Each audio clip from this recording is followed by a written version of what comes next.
Per tant, si entenem que una mare fredina era una mare pecadora, quina millor forma hi havia que salvar aquell nin duent-lo a un altre àmbit, no? On Ventura se pogués garantir un possible futur millor. Aquella monja, aquell bisbe, aquell capellà, aquell d'això, que se sentia Déu.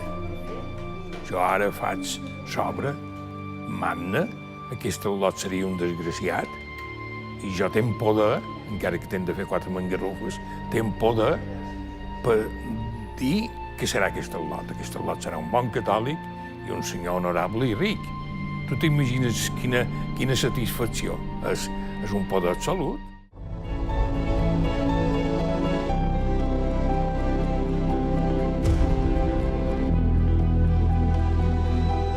Segons els testimonis dels implicats, dins l'organització dels infants robats hi havia casos en què l'adopció il·legal es feia a canvi d'una important quantitat de doblers.